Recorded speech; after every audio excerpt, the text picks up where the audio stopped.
শাড়ি মানেই আভিজাত্য, শাড়ি মানেই বাঙালিয়ানা।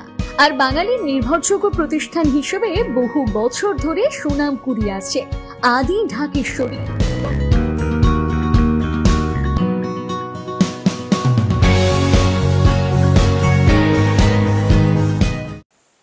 মুর্শিদাবাদ থানার আইসি রাজা সরকার সহ মুর্শিদাবাদ থানা পুলিশের তৎপরতায় ফের মধুচক্রের পর্দাফাঁস। গত বুধবার রাত্রি 9:30 নাগাদ মুর্শিদাবাদ থানার পুলিশ মতিঝিল বাইপাস সংলগ্ন এক হোটেলে হানা দিয়ে 3 জন মহিলা, হোটেল ম্যানেজার ও আরও এক ব্যক্তিকে গ্রেপ্তার করে। পুলিশ সূত্রে জানা গিয়েছে, ওই মহিলাদের হোটেলে দেহ ব্যবসার কাজে যুক্ত করা হয়েছিল। জিজ্ঞাসাবাদের সময় তারাও এই ঘটনার সত্যতা স্বীকার করে বলে জানা যায়। ধৃত 3 জন মহিলা বহরমপুর এলাকার বাসিন্দা, আর ম্যানেজার ও অপর এক ব্যক্তি দৌলতাবাদ এলাকার বাসিন্দা বলে জানা যায়।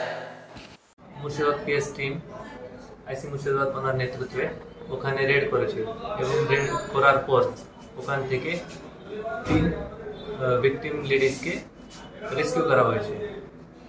ও যারা স্বীকার করেছে কি ওখানে হোটেল মালিক ওনাকে দেহ ব্যবসার জন্য রেখেছে ওর জোর জবরদস্তি করছে।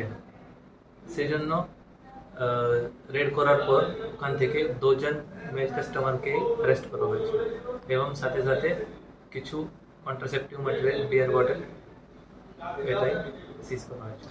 তাদের বাড়ি হচ্ছে বেরহামপুর।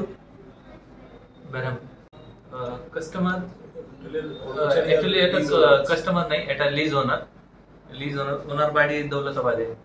এরপর আমি এটাই সন্দেশ দেবো কি এসব ইলিগাল কাজ এখানে চলবে না, ওর পুলিশ প্রশাসন থেকে কঠোর কারবাই করবো, কোর্টে প্রডিউস করবো, পিসি প্রেয়ার দিয়ে দেবো। অ্যাকচুয়ালি আগে থেকে প্রচুর ছিল, কিন্তু মুর্শিদাবাদ পিএস অনেক রেড করেছে গত 3-4-5 মাস ধরে। সেই জন্য প্রচুর অ্যাক্টিভিটি অনেকটাই কমেছে, কিন্তু লুকিয়ে ছুপিয়ে কিছু কিছু হোটেলে চলছে। যখন আমরা খবর পাই আমরা রেড করি और ऐसे बंद कर दिए। মোটামুটি 25 কেসেস। শাড়ি মানেই আভিজাত্য, শাড়ি মানেই বাঙালিয়ানা।